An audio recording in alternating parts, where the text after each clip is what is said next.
Olá, turminha, é um prazer estar aqui novamente com vocês.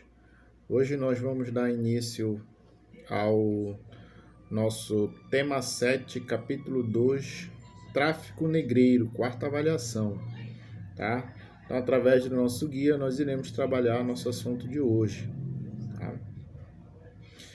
Então, aqui neste capítulo, nós iremos analisar os aspectos relacionados ao tráfico negreiro, na qual apresenta a fase em que os negros africanos foram trazidos da África, para serem escravizados.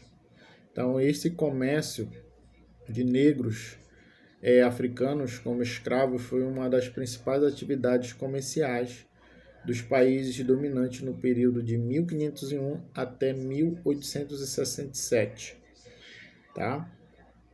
Então aqui, olha, o comércio África-América.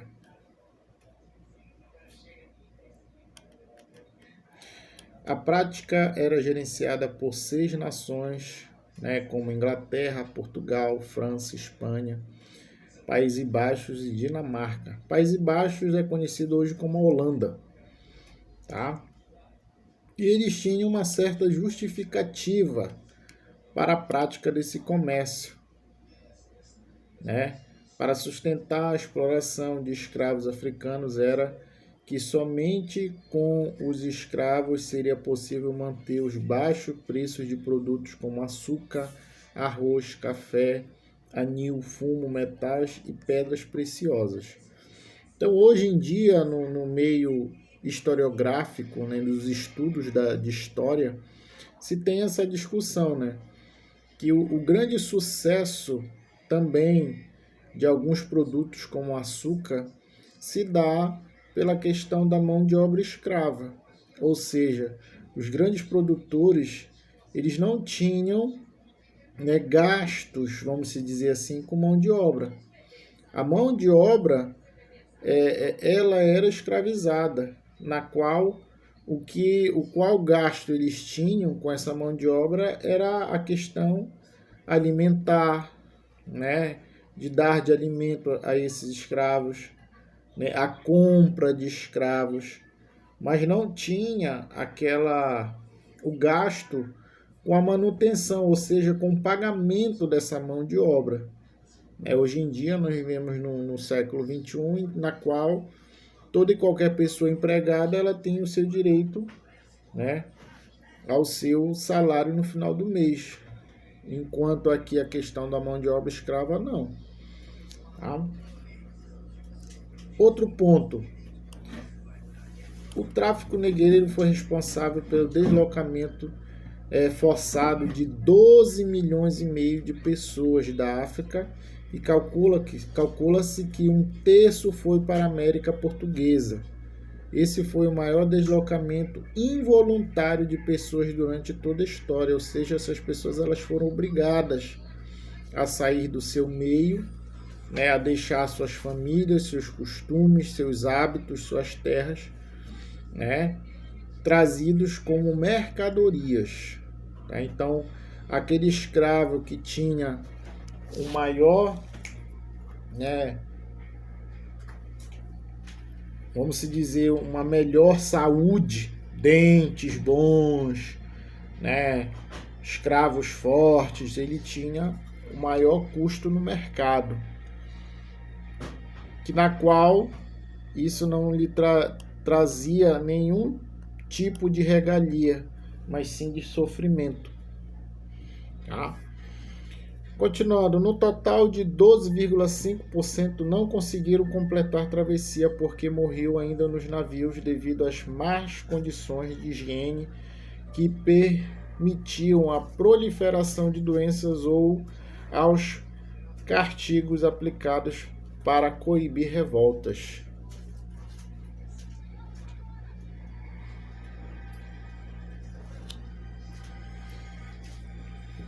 Então aqui muitos não conseguiu fazer essa travessia devido às condições, de maus tratos, a questão da falta de alimento. Eles não tinham direito a nem tomar um copo d'água. Então hoje nós podemos perceber o quão essas pessoas sofreram, né? É indignante isto. Continuando.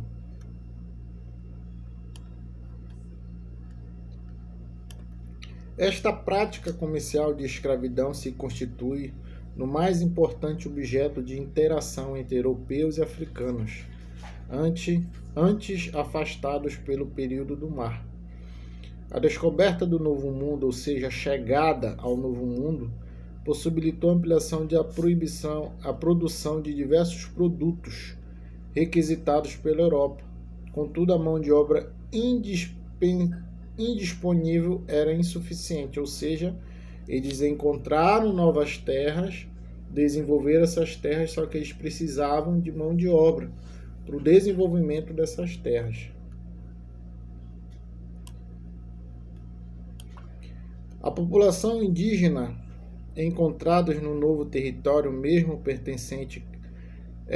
permanecendo cativos, atraíram em colapso em consequência do extermínio físico e das doenças em certos territórios. Já os imigrantes livres, ou mesmo os prisioneiros enviados de maneira forçada para a América, nunca foram suficientes para preencher as necessidades da produção. Então, além de escravos, outras pessoas como condenados, pessoas livres mais pobres foram enviadas, para o Novo Mundo, para a América, para desenvolver a mão de obra aqui nas novas terras. Tá? O tráfico forçado e não remunerado do africano, que garantiu ao consumidor europeu o acesso aos metais preciosos, açúcar, café e outros produtos da colônia. Então aí a mão de obra escrava ela se fez muito presente na questão econômica, das metrópoles europeias. E hoje em dia, pessoal, nós temos que ter o maior apreço e respeito às culturas africanas, na qual eles fazem parte da construção da nossa nação. E que nós sabemos que o nosso sangue ele é africano, na qual o Brasil se tem uma miscigenação muito forte entre o europeu, o africano e o indígena. Na nossa próxima aula, turminha, nós iremos ver escravos africanos. Nós iremos ainda debater sobre esse tema de hoje.